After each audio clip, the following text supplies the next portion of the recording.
How is it going, everybody? This is Sean Barnes. I want to welcome you to episode 16 of The Way of the Wolf.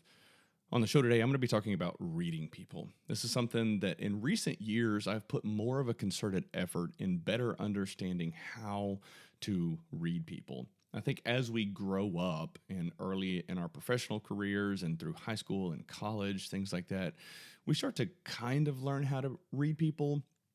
But a lot of times there's subtle little cues and things that people do that we don't really pick up on or pay attention to or fully understand what they mean. So my hope today is that as I talk through kind of a myriad of topics, that it's able to help some of you better understand and maybe even kind of flash back to other conversations you've had with people and get a better sense of what was actually going on in that person's head. This is extremely helpful for us, not only in our professional careers, but also in our personal lives, whether that's friends, family, meeting new people on vacation, whatever that may be. Having the ability to understand what's going on in someone's head is extremely valuable. And also helps ensure that you're not unintentionally making someone uncomfortable. I mean, I would imagine none of us really want to do that. One of the most challenging times to read a person is during that very first meeting or interaction. We are bombarded with a massive amount of information whenever you first meet a person. And when I say information, I'm talking about how are they groomed, how are they dressed, what is their body language like, what type of shoes do they have on. There's a lot of information that we quickly size someone up with. This happens in fractions of a second to seconds. We don't even realize that it's happening at first. But those following seconds and minutes are really spent validating that initial first impression. That's why people talk about the importance of first impressions. You only get one chance to make that first impression. So appearance, how you take care of yourself, grooming, all of these things kind of play into this. As you get to know somebody over time, it's much easier for you to read that person because you understand who they are, if they maybe have subtle little tics or maybe they just have a nervous tap with their leg. That's just who they are. Whereas if it's the first time you meet them, you may think, well, why is this person nervous? So as you get to know somebody over time, it becomes easier and easier for you to read that person. I probably don't have to explain that, but felt it was worth mentioning here on the front end. So I have some stats here that I want to talk through. Some studies have shown that 55% of communication actually occurs through body language. Seems like a high percentage, but I think there's some validity to it. And as we talk through these things today, you'll probably pick up on it as well. 38% comes from the tone of someone's voice, and only 7% comes from what people are actually saying. That's a huge disparity. You wouldn't imagine that when it comes to communication, only 7% comes from what people are saying. Other studies actually talk about 60 to 70% of communication coming from a vibe that you get from people. And when we think about vibe, hopefully today, all of the things that I'm going to discuss will kind of mesh and meld together to help you understand what that vibe is. So finally, I've already touched on it, but appearance plays a big role in communication, not necessarily with the communication, but helping you understand who a person is. Like I said, if someone is groomed well, dressed well, that could be an indicator that they are very meticulous and focused and intentional with all of the things that they do. So really, the focus today is to raise awareness on how to better read people. We'll talk through facial expressions, verbal cues, and finally, body language. So let's delve right in. I want to start off with eye contact. This is such a big one. And when you're having a face-to-face conversation with someone, it's a little bit different when we talk about virtual meetings, but a face-to-face conversation with someone, if they are making direct eye contact with you and leaning forward, that is an indicator of them being engaged and interested in what you have to say. They're focused on you and the message that you are delivering. If you're close enough to tell and you can see if their pupils are actually dilated, that is favorable. That is an indicator of high cognitive effort. They are intently listening. They want to know more. They want to hear what you have to say. These are all good things. Conversely, looking away can be an indicator of a lack of interest or boredom, possibly deceit, all things to consider. I'm sure y'all have probably seen this before. That's probably a no-brainer, but it is also something that I wanted to discuss. Finally, when it comes to eye movement, we look at blinking. If somebody is blinking rapidly or a lot or abnormally, that could be a sign that maybe they're stressed, possibly an element of deceit or not wanting to talk to you about something. So definitely something to watch out for there. Also with the eyes, we've got eyebrows. There's a handful of emotions that kind of will elicit a response of raising your eyebrows. Usually that's surprise, worry, fear, things like that. So if you're having a conversation and for you think this is just a kind of subtle little conversation talking about some random topic, but somebody's eyes move up, you may want to cue in and think about, well, wait, what did I just say to make this person uncomfortable? Or what did I just say to surprise this person? Smiling. Smiling, obviously, people, if they're having a good time or laughing or enjoying themselves, that's kind of an easy one to tell. However, you can also see people smile with just their mouth only and not their face and eyes. When you see this, usually you can tell, okay, well, wait a second, that's kind of a fake smile. That's the first thing that comes to mind whenever I talk through this. Potentially this person could be hiding what they're thinking or just maybe they're just uncomfortable with the topic and they're just kind of smiling to like move things along. When it comes to first interactions, if someone is warm and open to meeting with you, they're going to face you, likely make eye contact, unless they're kind of a nervous person or shy. But more than likely, they're going to face you and make eye contact. That's kind of an indicator that they want to continue having a conversation and kind of the initial introductions. If you're meeting someone new and they look away or they immediately start looking around, that's kind of their subconscious looking for an escape. So if you walk up to someone new and you see that or pick up on that, no need to make them uncomfortable. Just go ahead and, hey, have a good day and send them on their way. Do your own thing. If we look at chin and jaw, this can be tricky if you've got I know beards are very popular these days with men, but you can still usually see somebody's jaw movement, especially if they're clenching their teeth, they're probably stressed or maybe some element of discomfort or frustration, something like that.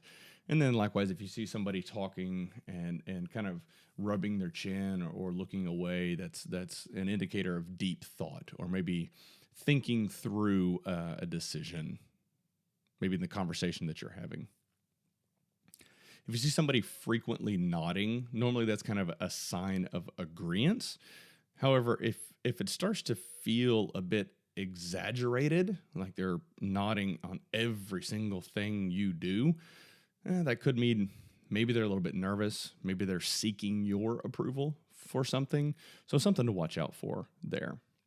So when we talk through the verbal aspect of communication and being able to read people, it's important that you listen to what people say, especially in a first meeting with someone. If they talk positive about the great people around them and the great things that they do, it's likely that they have a positive mindset and really try to focus on the good side of things, always finding that silver lining. It may mean you want to kind of attach yourself to that person or spend more time with that person.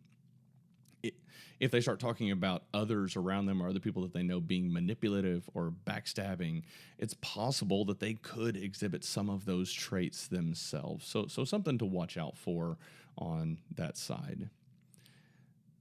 So something there's something else here. There's something called paralanguage, which is basically the tone and pitch and manner of speaking that a person, whenever they're having a conversation with you. If they are very monotone, they're likely not very attached, probably not engaged or caring about what you have to say or in the conversation. If someone has a little bit of an inflection or higher pitch in their voice, they're probably more excited or more engaged in the conversation. And so it's important for you to pay attention to the emphasis of the words and really the tone and pitch of people. So let's pivot a little bit towards body language. Posturing is something that is very important, how people carry themselves. If you see somebody walking upright with their shoulders back, indication of confidence and knowing what they talk about or what they do, or just feeling confident in themselves. If you see somebody that is slouching, looking down all the time, won't make eye contact, it could be an indicator of low self-esteem, possibly not that confidence, that confident in themselves. If your intent is to help people out, help them be a better version of themselves, help them build that confidence, pick up on that and try to figure out what do you think could be causing that and help guide them down the right path. We look at handshakes. This is something that's so important. If you're meeting someone new, or just anytime you walk up and shake someone's hand, if you reach out and kind of just grab a wet noodle, as my grandmother used to say, it could be an indicator that person is gentle, soft, or a pushover, something like that. On the other end of the spectrum, if someone grabs your hand and just tries to crush it, they could be very domineering, or maybe just a lumberjack. I don't know. The duration of a handshake also kind of plays a role. If you shake someone's hand for too long, it can kind of get a little bit weird. So I want to try to avoid that. If it's too short, that could be an indicator of some sort of conflict, or maybe they just are not engaged or don't want to have a conversation with you or don't want to be around you. It's just they're just being polite, shake your hand, and then move on. So growing up, I was always taught, have a solid, firm handshake, make eye contact, and that will kind of exude confidence and respect. If someone's leaning in, obviously that they're probably interested in what you have to say, or you as an individual. It also shows trust and respect, and that they value what you have to say. If someone's leaning back, maybe they're tired of the conversation. Maybe they're uncomfortable. Maybe they just want to move on and talk about something else. So in my research, I came across something that I did find interesting. I haven't gone through and validated it, but I may go find some online pictures and see if there's any validity to this. But it talks to happy moms or mothers whenever they're holding their baby. The topic is holding the baby. And it talks through happy moms have a tendency to hold their babies in their left hand. And if they're stressed or depressed, holding it in their right hands. Now, this is something that I have not personally paid attention to, but I will start doing a little bit of poking around and looking at pictures online and paying closer attention to these types of actions with friends and family and just kind of people that I interact with. Again, I never experienced it myself, but felt maybe worth mentioning. If someone has their arms and legs crossed, those are usually physical barriers to kind of protect themselves from whatever it is you have to say. They're not open to what you have to say. They're blocked off. And then also looking at the direction of someone's feet. If they're facing you, they probably like you. They probably like what you have to say. If they're facing the door, they've probably had enough and just want out. They want out of the conversation. I know I mentioned shoes earlier. They're actually more important than you might think. I think people that have nice, new, clean shoes, very meticulous in nature, care about fashion and the things that they're wearing. If you see people that are wearing more practical shoes, they may be more amicable. And then sometimes people wearing ankle boots have a tendency to be a little bit more aggressive. Now, these are not absolutes, so for those of you listening, Please don't get all fired up. And, well, I wear ankle boots and I'm not aggressive. Yeah, so let's just kind of avoid that. Overall, your appearance kind of speaks volumes about who you are as a person. If you're well-groomed, your clothes are pressed, you have attention to style, you may be more detail-oriented. If you have a casual wardrobe, always walk around with bedhead, maybe you're more of a creative individual. Or maybe you're just messy. That could be a thing too. If you're ever having a conversation with somebody and you start to pick up on the fact that they're copying your body language, you may not have ever noticed it, but when people like what you say, like what you do, they have a tendency to want to try to harmonize with you. If the conversation is going well, they're receptive to your message. That's probably what's going on here. And this is usually done unconsciously. People aren't like trying to copy other people, but if they like what you say, like what you have, like what you're bringing to the table, they'll try to start emulating and kind of having similar mannerisms to you.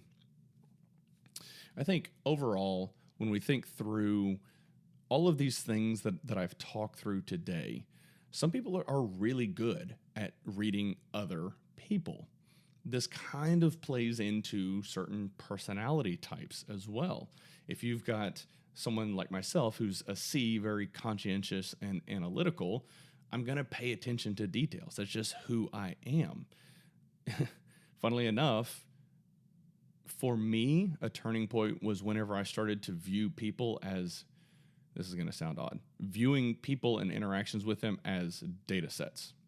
I can take all of this information that I've just covered and kind of pull it all together and then form a picture and a better understanding about a person based on the, quote, data that I'm looking at. Certain personality types don't really pay attention or have a tendency to not pay as much attention to details. Your D's, your I's, they may struggle with this because it doesn't come easy to them as far as the attention to detail. And so they might have to put in a little bit more effort into how to better read people. This is especially challenging in the virtual world that we live in today. Usually we just have a camera, we can see somebody's facial expressions, maybe their shoulders, not always. It can be tricky. Like obviously you can't see somebody's feet, you can't see if somebody's legs are crossed. So you have to pay that much more attention to the information that you do have when you're looking at somebody. You can see if like what's going on with their facial expressions and hear the tone in their voice. So focus in on those things that you can see and pay attention to. One of the things that I coach some people on is what I like to call straight face. When you're meeting new people, having conversations, or in meetings, I think it's important for you to be aware of the fact that while now you may be able to read people, others can very easily read you as well. And you may not always want to show your cards. This is especially important in business deals, transactions, things like that. You want to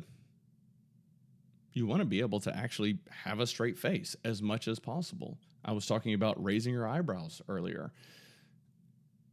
Being aware of your facial expressions, inflection in your tone of voice, things like that. Other people can read it and you can kind of give things away. So if you struggle with this, maybe an exercise that I like to do is have people kind of set up their cell phone if they're on a Zoom meeting or something like that and actually just record themselves and then go back and watch that recording at a later date or after the call. It might be an eye-opening event for you. You may not realize how much emotion you show. So something to consider and practice. I'm going to transition a little bit over to, well, I'm actually just going to transition over to a question from a listener. This is actually from one of my early podcasts where I talked about finding your passion. And, I talked through a few different things on that show. But really what it comes down to If you don't know what your passion is, how do you find that passion? You do stuff. You go out and try new things. Go out and meet new people. Now, this requires you to get out of your bubble. We are all creatures of habit by nature. But if you don't have something that you are insanely passionate about, I highly, highly recommend that you find your passion. Go out, try new things, whether that's work or art or hiking or kayaking or mountain bike, whatever it may be. Go out, try new things. A lot of times we just want to live in our little bubble, do our little thing. And while that can be good, if you don't have a passion and a purpose in life, start trying a whole bunch of new things. You may find that you have a new passion and you're able to actually blend that in with something else that you have going on in your life. I had the opportunity to interview a few different people on the show recently. Scott and Henry both talked about blending aspects of health and fitness, and they actually made careers out of them. They opened incredible gyms, and I think it was Henry that made the comment, "I've never had to work a day in my life." Maybe it was Scott or both. But there's definitely something to that. There is going to be trial and error in this process. There's going to be wins and losses through this process. But as you start trying new things, pay attention to how you feel. Pay attention to how you feel when you're doing these new things. And when you find something new and you feel it click and you feel yourself, chase it, follow it, make that your new path. You're the only person that can determine your path. This is something that I cannot talk enough about how important it is to find your passion in life and follow your passion. I want to take a moment to thank all of the listeners. I truly value all of you that are listening to the show, sending me feedback, sending me messages, asking questions. All of these things help me know that the content that I'm creating is helpful for all of you. I would ask, if you found value in this show or any of the others, please like and subscribe and share. I'm trying to get to a certain goal on YouTube. I'm trying to get to 100 subscribers. Once I do, I can have my own URL, so youtube.com/thewayofthewolf. So if you can share and like and subscribe, that would really help me out. Please feel free to reach out to me anytime at sean@thewayofthewolf.com, and y'all have a good one.